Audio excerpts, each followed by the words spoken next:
Hello, everyone. Welcome to Cross Culture Critic. I'm Chris. And I'm Joe. Welcome to the show. How you doing, Joe? I'm hanging in. How about you? I'm great. We were just having a nice, stimulating conversation just about vasectomies. About vasectomies, and so that'll be next episode. Yes. So if you enjoy vasectomies, you need to look up on iTunes Johnny Sokko Vasectomy. It's a hilarious song and a catchy ska tune at that. I will take your word. Maybe we'll put it in the show notes. There you go. Is it safe for work? Yeah, it's safe for work. Okay, cool. Oh, yeah, we'll it's hysterical. Yeah, it's good. We'll put it in the show notes. So that's actually a really nice tie-in. We're talking a lot about music and bands and stuff today. We'll just jump right in. So I want to start with a question because we're going to be talking a lot about old groups today. Okay. And specifically old Christian groups. But before we get into that, I want to know what old band do you wish you could have seen live in their heyday? And what movie do you wish you could have seen upon release in theater? The band that I would have loved to have seen live, and it's not necessarily my favorite band, but it's the movement and everything that came from it, which is close to my heart, which is punk. I would love to have seen the Ramones. Okay. And specifically, I would have loved to have seen the Ramones at CBGB's. And been in there and seen the Ramones play and be able to take that in. If I had the time machine, that's one of the things that I would do would go back and see them and just experience that whole deal. That's a good answer because it's not like seeing them on tour, like a revival band come up. It's, being there for that scene, which I think would be cool. I had a hard time with this question, even though I thought it up, because I originally went with the Beatles. Mm-hmm. But then I'm like, no, the Beatles stopped touring before their best stuff. Yeah. So you wouldn't go hear anything from Sgt. Pepper's or the White Album or anything like that. Well, see, I disagree with you there. I think all their good stuff was their early stuff. Oh, see, I like their late stuff, and a lot of it is because of how it was recorded, though. Okay. So you wouldn't get that experience live. So then I started thinking, I thought, well, maybe Johnny Cash because I like him. But then I thought about it, and I guess conceivably this could still happen because both people are still alive. One of them is still in music. I would say the White Stripes. Oh, okay. I love the White Stripes. I love everything Jack White has done. Yeah, he's great. I like the Raconteurs. I like the Dead Weather. I like his solo stuff. But just the White Stripes are my favorite. Yeah. In that. Like just the interplay between him and Meg. I would love to see that live at a club when they were coming up in Detroit. Yeah. Like that would be great. There, I went to an exhibit at the DIA, Detroit Institute of Arts, probably about a year or so ago. They had this gallery of nighttime pictures of Detroit. Okay. And it was like, you'd go and it would be just Detroit pictures, things happening at night.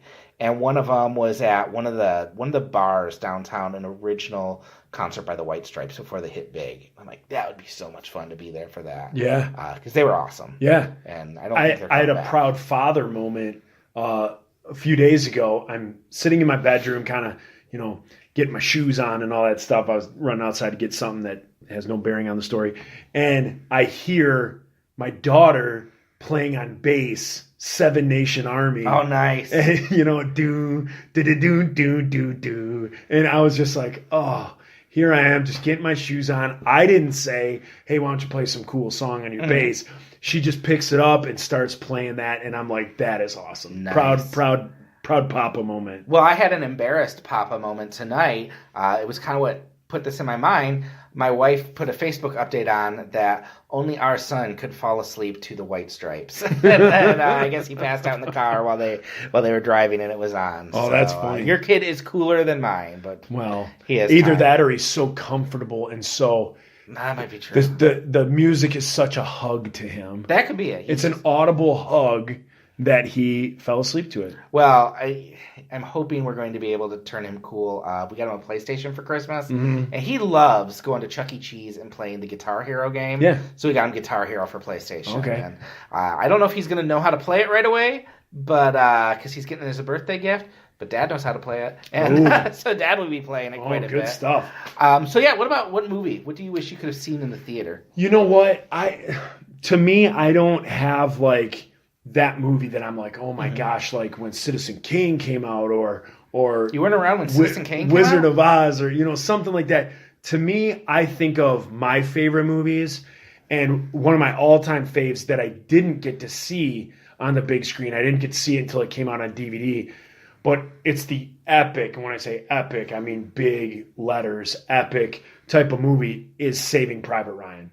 Okay, you didn't see that in theaters? I didn't. I was on tour when that was out and stuff like that, and so I remember getting it on DVD and watching it, and I think one of the first episodes I remember we talked about it. We talked about that, and I just remember putting that movie in, pressing play, and the whole first scene of the storming of the beaches in Normandy and Omaha and all that stuff, where I had to put it on pause and like get up and leave for a second, and it made me think like, geez, these guys just could not.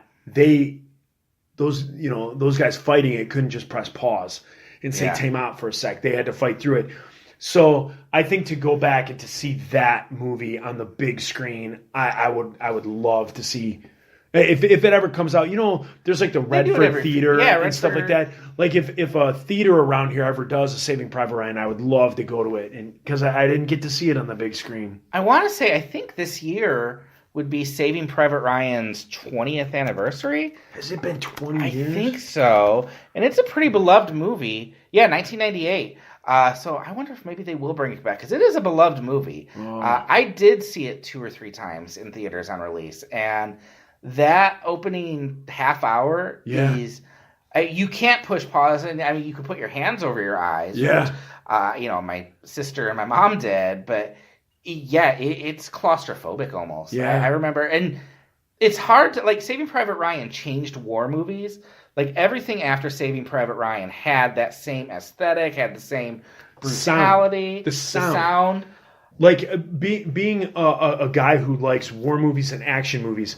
That's the thing that stood out with me in Saving Private Ryan is the sounds that the weapons make, all of that stuff, the zipping of the bullets, the explosions.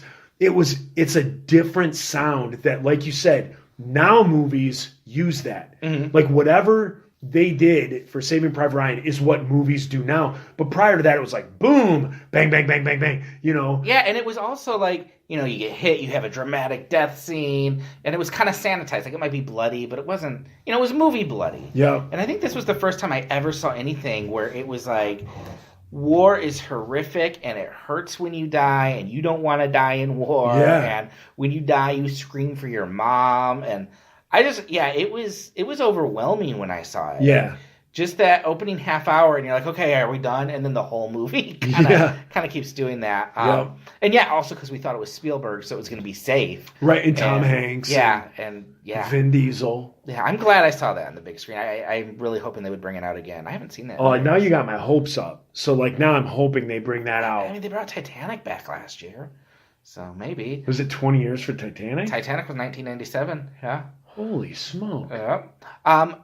I had this was another one I had a hard time with. Well, I'm sure because you're a Mr. Movie guy. Well, the hard thing is, too, though, a lot of the movies that I think of that would be like, oh, yeah, I would have loved to see this on the big screen. I've had a chance. Like, they bring them back. So, Star Wars. I've seen all the Star Wars on the big screen. Okay. I've seen Back to the Future on the big screen. Ghostbusters. Back to the Future was a great movie. Back to the Future. Yeah. I saw that twice. They re-released it for like a week. Oh. And I went and saw it twice that week.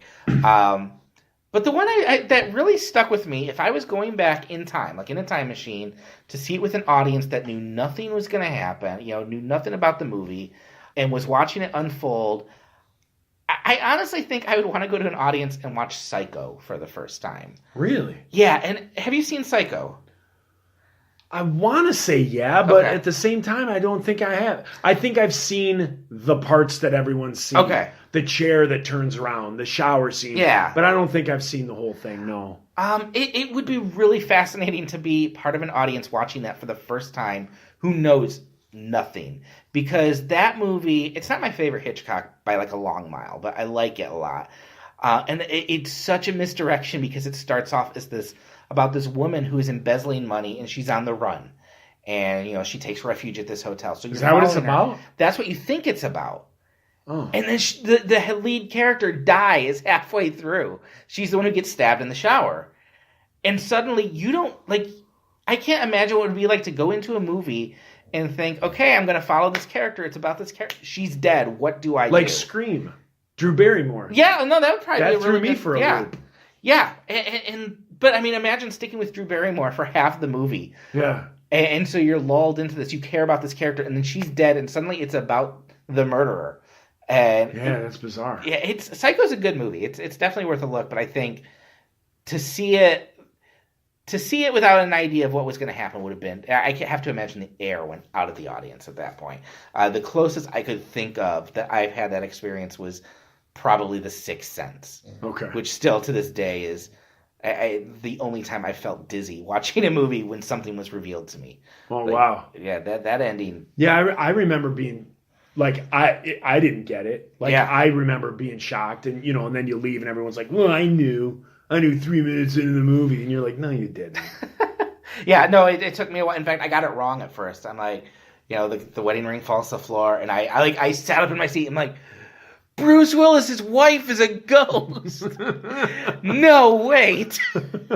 So yeah, no, those are good choices. And we're talking about that because you brought up a really good question today, kind of tying into an episode we did a few weeks back about contemporary Christian music. Mm-hmm. And you asked, what would be the 3 90s Christian bands that you might want to see come back and make a revival. Yeah. And I think that's great because I think that's a fun topic, and I think our listeners will have a lot of good recommendations too. So why don't we start with you? We'll just go one at a time. Yeah, my first one that I have is a punk band that we used to play with, and as far as like the Christian punk bands, as far as they go, the one that I always thought was the most the closest sounding punk band to the sound that I liked was Value Pack. I don't think I've heard them. I was a huge Value Pack fan. Their first album their first album, the Orange album, I love that one. And then they came out with one, I think it was called like Jalapeno. I loved that album. And so Value Pack is a band that I really, really, really enjoyed. And I couldn't tell you any of the guys' names. Mm-hmm. I remember like going to festivals and stuff, and they kind of weren't in our circle of friends, like our immediate circle of friends. They kind of hung out with the Tooth and Nail gang, and the Tooth and Nail gang was a very big, it was the club to be in if you were on Tooth and Nail Records, and we weren't on Tooth and Nail, so we were friends with Tooth and Nail bands. But there was a point where, like, there was a line we couldn't cross. If there was a Tooth and Nail thing going on. There was the Red Velvet Rope. There was the Red Velvet Rope, yeah. And so Value Pack was in there. We were friends with the Supertones and, other bands that were on Tooth and Nail. But Value Pack was always one that I would see from afar, that I was never, like, friends with the guys. But I really enjoyed them. And really great punk sound. And I actually still listen to this day, like, on my playlists and stuff like that in my car for driving and whatnot. I have lots of Value Pack songs and stuff like that are loaded up. So Value Pack, I will have to add them to my Spotify.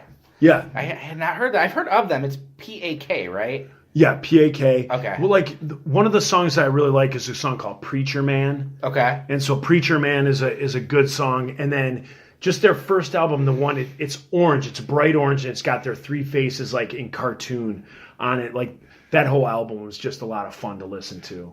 There wasn't a ton of Christian punk, it didn't seem. I mean, there was MXPX. There was coming out of Tooth and Nail. So, like, there was 90 Pound Wuss, Value Pack, Goaty Hook. There was Squad 5-0.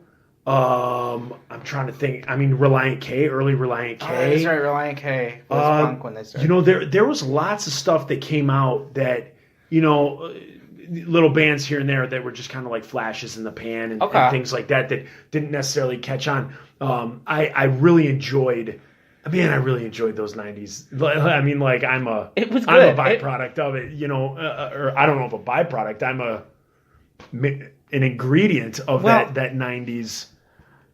My wife puts on the Christian music station on satellite radio sometimes, and I can't stand half of what they play right now. Yeah. Everything is like some guy with a guitar, just acoustic playing his guitar, and every artist sounds exactly the same, or it's a worship song. Yeah. So it's, and I'm fine going to church and singing some Chris Tomlin, but I don't want to listen to Chris Tomlin and Hillsong when I'm working out. Right. It's very rare that I listen to a new Christian band anymore. Maybe Rend Collective. Have you heard them? No. They're an Irish worship band. Oh, they're you fantastic. told me about them. Yeah, I like them a lot. See, back in the day, there was an Irish band called the Electrics. Okay. We used to tour, and they were on 5 Minute Walk. Okay. You should look them up. They're a really good band. And the Electrics, and they were that Irish... They were like Irish, like they were the Dropkick Murphys before the Dropkick Murphys. Oh, I love to check them out. Yeah, they were pretty good. Very I mean, cool. not as hard as Dropkick, but they were that fun Irish inspired, stuff. They were a really good band. All right, I'll have to check them out. My first pick was actually someone we talked about a few weeks ago. I went with Chris Rice. Okay. And he, like I said, he gets a bad rap because he's the cartoons guy. Which, did you ever get a chance to go listen to that? I did not. It's not a great song. But I loved Chris Rice. He did songs like Smell the Color 9, gosh, what was it? Sometimes Love. He did all these good songs that just had these simple lyrics, but it worked. It brought, like, the beauty of faith to a very, like, I don't know, just a very simple, poetic way of dealing with it. And I loved his music. Like, it was relaxing. It was imaginative. It really reminded me of, like, if C.S. Lewis was a singer. Like, that there was this imagination and this joy and this almost, like, childlikeness behind it. And he was getting better and better. I think he was kind of becoming, like, a Michael Bublé type singer near the end. His last one was kind of more of love songs and stuff. And then I want to say about 10 years ago, he just disappeared. Like, he put out an album and then nothing. Really? And no touring, no new albums. His website was dormant for like 10 years, I think. And just in the last few years, he's popped up on Twitter. He paints and writes poetry now. And he doesn't sing about music. He doesn't give interviews about his music. He hardly mentions it. Huh. And, I think maybe he just got burned out on the industry, and maybe he just had a bad reaction to that. Which Christian industry will do that. I think it's anytime you try and take anything you love and are creative about and try and package it to sell, like that's... I imagine some people just can't do that without breaking on it. Yeah. I think movie directors, film directors, and writers do that a lot. But I would love to see him come back and do another album. I mean, he did a really good album of hymns that I liked. I've said before, I think he was the closest we had to maybe the next Rich Mullins. Uh-huh. And I miss that. I miss having someone who all their songs don't have to be like a stance.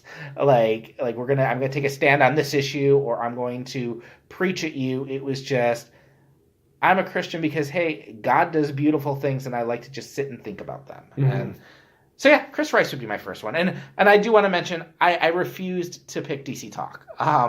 That was just way too obvious a pick for me. Yeah. And and I don't know that I would want to see DC Talk again. Like, I would go see them live, but I mean, they're all still active, and I think they're more interesting apart than they might have been if they had continued. So yeah, Chris Rice was my pick. What do you got for number 2? My number 2 is the lovely Amy Grant. Yeah, baby. Like, I wish she would go out and tour again. Doesn't she? I don't know. But, like, see, here's the deal. I wouldn't want to see Amy Grant in, like, some big venue. I mean, I'm not talking an arena. Mm-hmm. I mean, I'm talking... I would like to see her in a small venue, like her in an acoustic or her in a piano, and just singing in a 500 seat place. Okay. I'd love to see that. Like, I think her voice, and with age, she had that raspy voice anyway, and I think with age, it's probably even better. It probably is. Like, I think her voice would probably be phenomenal, and I would love to see. I'd love to see her, like, come out with new material. I'm an Amy Grant fan, and so, I ever since I was in an elevator with her and farted. Yeah, and farted. I've been a fan. Well, you have a chance. She is actually coming to Michigan, it looks like, in April, to Jackson and to Brighton. Seriously? Yes. Really? Yeah. I'm going to go catch her in Brighton. I'm not going to Jackson. Yeah, my wife is from Jackson originally. Sorry about well, that. I mean, it's where she was living. It's not where she's from. And you don't have to apologize. I've been to Jackson. But I'm going to Jackson. Jackson's where I'm from. Yeah, now would you want to see Amy Grant do her, like, current stuff that she's doing, like more country stuff, or play the hits, the old hits? I don't necessarily want to see her do the old hits, like that poppy garbage. Like Baby Baby? Yeah, like Baby Baby I don't need to ever hear again. But just some of, like, you know, some of the stuff that, like, Michael W. Smith wrote, you know, for her and things like that. Like, I would love to hear her do that. And even, like, a new take on it. Like a, you know, maybe even some of that poppy stuff. Slow it down. Give it to me stripped down. Not her stripped. Well... Okay, family podcast. Exactly. I wouldn't mind that either. But but you know, the music stripped down and just good music. You know, just hearing that stuff without all the pop and the bells and whistles. And I'm glad you said that, man. I'm going to go see her in Brighton. I think my mind is made up. When is that? Be a good concert. April 28th. She's coming to Brighton. April 28th. I think I will be there. Yeah. I know she tours with Michael W. Smith like every Christmas too. They do a Christmas concert, and I'm like, oh. I feel like that would be a bucket list concert for me. Yeah, that kind of would. Christmas music would be really good. I was never as big into her. I liked her. I think one of the first albums I had was probably whatever one had El Shaddai on it. Uh-huh. So that's like way, way back in the day. I think my favorite song by her, and what's funny is my favorite song by her isn't her rendition of it. My favorite song by her, well, shoot. Now that I say that, I don't even know if she actually wrote it or if she covered it. But thy word is a lamp to my feet. I feel like that was a Smitty. Was it? I think he might have written it for her. But so she was the first one to perform it. It's not like Bill Gaither wrote it and then she I don't think Bill Gaither. Let's see. This was her first chart topper. Was it? She was the first. It was the first Christian set to ever be on the Billboard chart. Really? Yeah. She wrote it with Michael W. Smith. So I love that song, but her version is like, you know, slow and all that stuff. Well, we used to not tour. We played a few shows with just a little local ska band from Canada. They were called Fun with Fat Kids. And Fun with Fat Kids used to play like a ska cover of that song, and it was sped up, and it was thy word is a lamp unto my feet and a light unto my path. And so it was fast, and I loved it. And you know, so it made me like the song even more. So that's one that you know, I'd have to hear her sing. And again, like if something like that was more, I don't want to say chill because it was pretty chill back in the day, but like renewed, like, you know, she put a little something new into it. That'd be a good one. I feel like I have to believe. I think she can play the guitar. Yeah, I think she can too. And I feel like Amy Grant acoustic concert with her guitar, and maybe accompanied by Michael W. Smith on piano, like in the old days. That would be a good. I would go see that tour. They wouldn't even have to do Christmas music. I would. That's a good pick. That's really good. That almost has me rethinking my number 2. Well, what's your number 2? My number 2 was originally, because now I'm really rethinking this. Yes, I love when I do that. Yeah, my number 2 was originally Sonic Flood. Okay. Which was kind of worshipy, just because I'm kind of sick of all worship songs singing the sound of the same. But I think I'm going to change it. I think I'm going to say Michael W. Smith. Yeah. Who is still around, but kind of in the same thing. Like low key. Well, I don't like worship singer Michael W. Smith. Okay. It's not that I think he's bad. I can go to church and hear worship songs. You know, I like pop Michael W. Smith. Like we were talking about Secret Ambition. Yes. And the whole album, Eye to Eye, I really like. And then after we recorded that one podcast, I went on Spotify and I found like Change Your World and stuff. Oh, yeah, yeah. And I'm like, oh man, this is fun stuff. Yeah. And I want that Michael W. Smith back. I want big pop star Michael W. Smith to come back and be singing about, I don't know, girl, you just don't know how beautiful you are, and go west, young man. I want that Michael W. Smith back. I don't know if he even does that anymore. I know he has a new album coming out this year, but I think even when he does stuff that isn't straight worship, it's pretty worship. Yeah. Like it's like anthems and stuff. And I just want him to have fun. But he's kind of taken on this role as America's worship pastor. Yeah. And that's fine, and that's all well and good. But man, I mean, he was like the biggest star in the day, and I think it's because he could perform, and I want to see him get up and perform again. Yeah. So that would be mine. Spur of the moment, Michael W. Smith, but I like it. Cool, Michael W. Smith. I like it. Yeah, that would definitely be my pick. What about you? Third. My number 3, which is actually my number 1, like I'm going in reverse order. Okay. So my number 1 is a band that I took for granted when they came out in the 90s. And I'm going to be honest with you. I think I was jealous of them, and so I poo-pooed them. Okay. And it's the Dingees. I have never heard of them. So the Dingees are another Tooth and Nail band. They used to do a lot of stuff with the Supertones. And Ethan Luck, who played drums for the Dingees, who has played guitar for Supertones, Demon Hunter. He tours with Kings of Leon. Ethan Luck is just a fantastic guy and a good friend that I met back in the day. And we've been able to stay in touch on Facebook and things like that.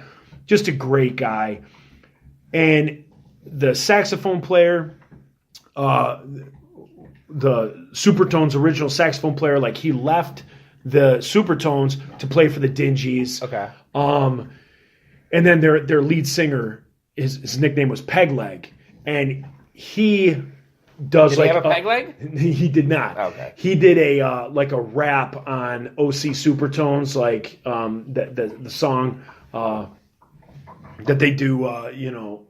That he does like a rap in the song, and so they started this like kind of like side little like Operation Ivy. Mm-hmm. So like, they're a Southern California band that has this fantastic like punk and ska history, and Operation Ivy and bands like that I absolutely love, Rancid, they were like that. So like the Dingees, earlier when I talk about Value Pack, and Value Pack had that like poppy punk, like early Blink 182. Okay. Like Blink 182's like Dude Ranch album and those things, like that was Value Pack.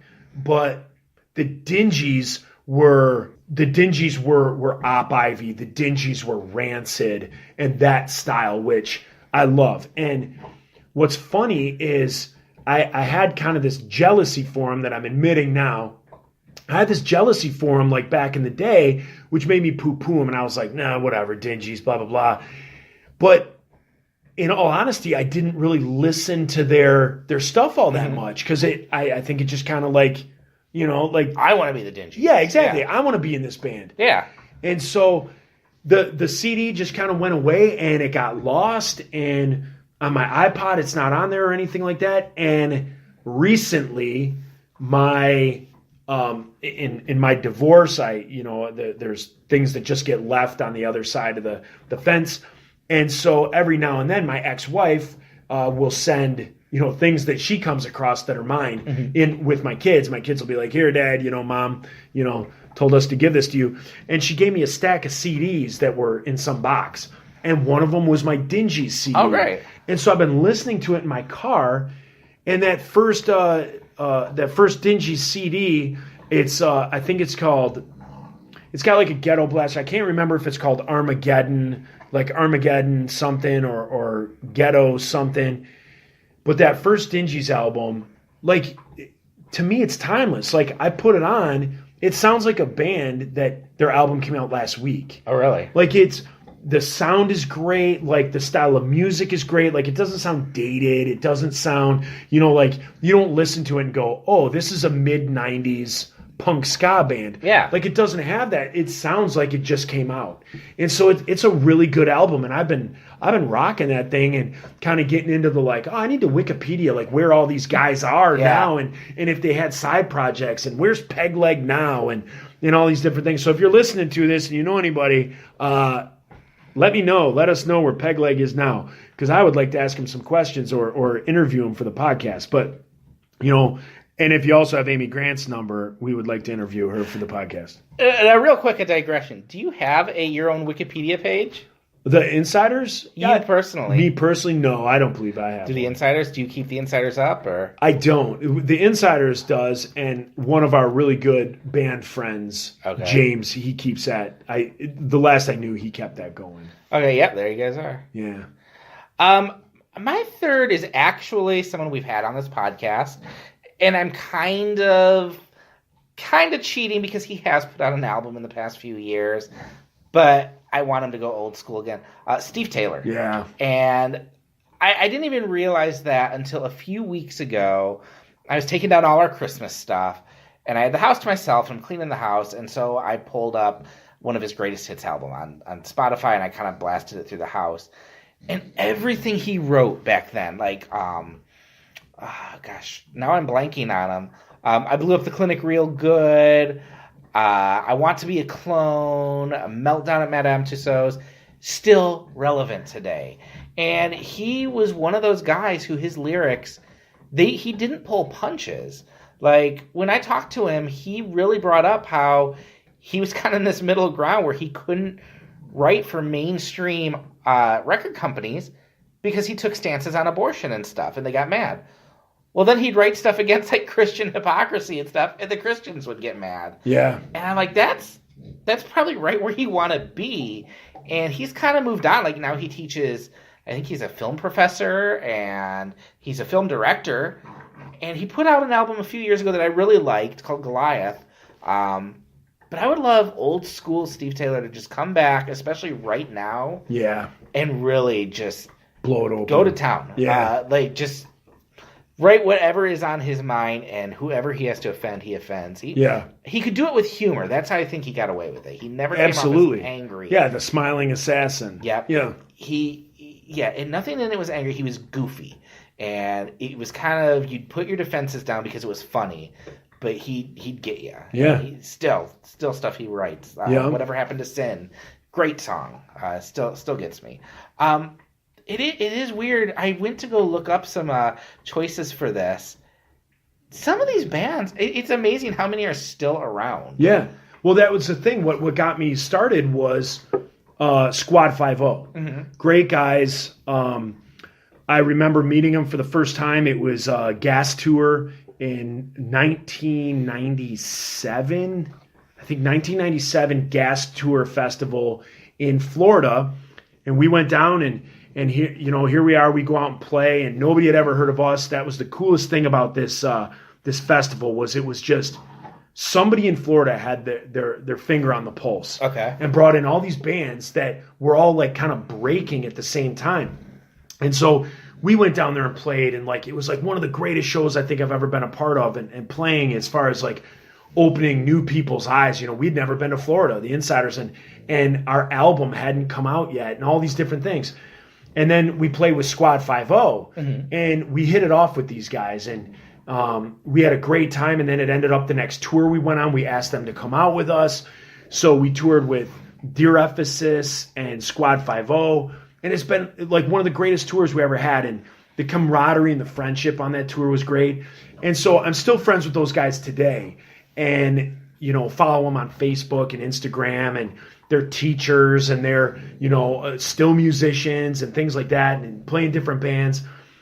And Squad 5-0, for when 5 Iron has kind of come back, and 5 Iron's playing again. 5 Iron got Squad 5-0 to come out to the West Coast and play a couple of shows, and then Squad 5-0 just played a couple of shows of their own in their hometown of in home states of Georgia and Florida, I believe. And so I'm like watching them on YouTube, or not YouTube, on Facebook, play the old songs and stuff like that. And I used to just love Squad 5-0 shows. And that's the thing. I didn't put them on this list because they're still around. That was exactly like they were the ones that I guess pretty much inspired the question of who would you like to see come back, because they've come back and are playing. And nobody comes up here to Michigan to play anymore. They might hit like Grand Rapids and book it. There's no scene in Detroit anymore. You have to drive 2 hours to go see somebody. But, I would love for Squad to come, to come up this way, and I'd love to be able to play with them again. I'd love for the Insiders to be able to do something with them because, like I said, they were one of the first tours. In fact, I think they were the first tour that we ever went out with where we headlined. We went out with Fold Zandura, Bloomsday, bands that they weren't ska, they weren't punk. But our record company was like, we just want to get you out. And so they would send us out with these bands that, were all like, when I say emo, like kids now today think completely different. Back in the day, emo to us was Far, Sunny Day Real Estate, and then you have a band like Fold Zandura, which is like kind of this electronic rock, and then Bloomsday was straight up like Sunny Day Real Estate, all this stuff. And so back in the day, like here we are, this punk ska band, this ska core band, touring with, an emo band. It was crazy. So the first time where we like established ourselves, we were like, we're going out on tour. Mm-hmm. We went out, we took Squad and Dear Ephesus, I think was our first headlining tour. And so we just had a ton of fun with those guys, and I'm glad they're back, and that's what, kind of got me going on this. I definitely would love to see some of these like old school Christian bands. Like, I don't know why they haven't figured out package some of them and like do a giant show with DC Talk and Audio Adrenaline and the Newsboys. I mean, honestly, I think the reason they don't is money. Yeah. For the Insiders, for us, I'm a police officer, so my schedule is not easy to get out of, and you start adding all these different pieces, and for the Insiders, there's 6 of us, so you have to get 6 schedules worked out. I don't have weekends off, so I'm having to take weekends off, and then it's practicing. And then you multiply that by 10 bands at a festival. We're bringing it back festival in Nashville, and I would love to say that we would be, I'd love to be a part of something like that. I'd love to, absolutely love to. And boy, how my attitude would change. You know what I mean? You'd be like, I just want to go back and you know what? I want to go back and right my wrongs. That's what I want to do. We could do a whole podcast, and I think our very first one I ever did, I talked a lot of the ways that I think we failed as a band. But that's my thing. Like, I know where I came up short, and nowadays with social media and all these different things, like it's like, man, if I could go back and do it all over, not go back. If I could do it all over now, like how different things would be. The wisdom you gain, you grow up, and 18-year-old punk ska Joe, 18-year-old Christian Joe is not 40-year-old, That's true. Joe. And so I would love, I'd love to do a festival in Nashville or wherever and just see all these old bands and bands that like, I was like, you're a jerk to because you're the next big thing or they're the next big thing and you're threatened or they're threatened and, you just want to, I don't know. It'd be nice to go back. I just want Stephen Curtis Chapman to come out and talk to us. I just want to hug Stephen Curtis Chapman, put him in my pocket. I remember getting really excited about 2 years ago when DC Talk made this big announcement that, like, stay tuned to our website on this day. We have a huge announcement. And everyone's like, oh, this is it? They're going to tour? Because what else do they have going on? They're all in band. Album. Well, no, it was, they're like, big announcement. And you're kind of thinking, like, okay, Kevin Max does his thing. Tate's with the Newsboys, Toby Mac, it's Toby Mac. It's got to be getting together and doing a tour. It was a cruise. Oh, really? It was the Jesus Freak cruise. I'm like, I'm not going. Those are big. Those are huge. That's like the big thing what that aging rockers do. Yeah, like I've a bunch of my friends that are in bands. That's what I'm seeing. Like when I turn on Facebook this summer, I'd log on to Facebook and that's what I'm seeing is like all my buddies are like on cruise ships doing these cruises and you're like, what? Like this is bananas. I guess they have to clear like a week maybe and they can bring their family around. So I guess that makes sense. I don't want to be stuck on a boat with a bunch of the Christian culture crowd for a week. That's a dry cruise. Right. That's a dry cruise. Yeah, that's where I'd get in trouble. It's people singing Amy Grant karaoke. Yeah. But you know what? Flip that. What if it is a bunch of people like you and I that are like, we want to go back. We want to listen to that stuff, but I want to have a glass of wine while I listen to it. I want to laugh and smoke a cigar while I'm out on the deck. You know what I mean? Like, if you're going back to other people who are... It's not going to be fun if you go back and it's like, you know, the school marm type attitude. Yeah. That's not going to be fun. The homeschool cruise. Yeah, exactly. But if you get a bunch of people that are like, yeah, we were these crazy Christians that wore... The shirts that you thought said Pepsi, but it said Jesus, you know, and all this. Or the one, okay, this is the one, I just thought about this the other day. There was the Mountain Dew one that said, "Do the Jew." Oh, that's terrible. Yeah. I remember when Austin Powers came out.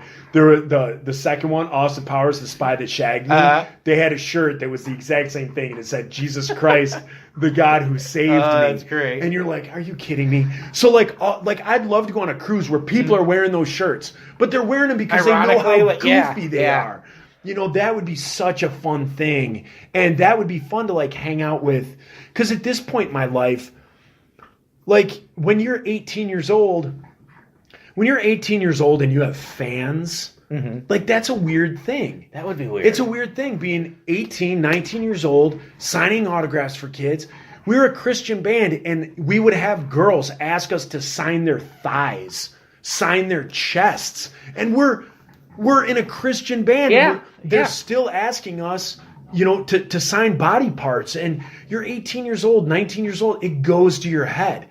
Well, now as a 20-year-old, or now as a 20-year-old, now as a 40-year-old, I don't give a crap about any of that. I would love to go back and, like, it's not an annoyance, you know, to have, like, a fan or somebody that would, like, come up and be like, hey, I came on this cruise because I saw that the insiders were going to be here.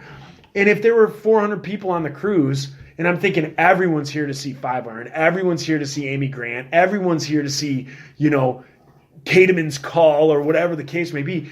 If one person came to see us, dude, I'd hang out with that person the whole day. Yeah, you know what I mean? I do things different. Make a good point, and it would be much better than the Kid Rock floating hepatitis cruise. Right. So, all right, well, here's a challenge as we close to our listeners. So pretend that Joe and I are doing the CROSS.CULTURE.CRITIC cruise, summer of 2018. Tell us who's going to be on this cruise, who's going to perform, your dream lineup for that. Send us some ideas, and we will read them on a future show. 10 bands. 10 bands. It's got to be 10 bands on the cruise. Yeah, because it's like a 10-day cruise. If it's a 7-day cruise, you're talking a couple bands a day. Yep, couple bands each day, and then like they might do one normal set and one acoustic, you know, something at night. So give us 10 bands. Insiders doesn't have to be one of them.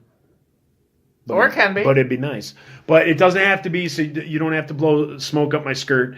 And, give us that stuff. That'd be fun. Yeah, they're great. So listen, we'll be back next week, and I don't know what we're talking about yet, but it'll be good. So we will see you then. Until then, find us online, and we'll see you later. Bye.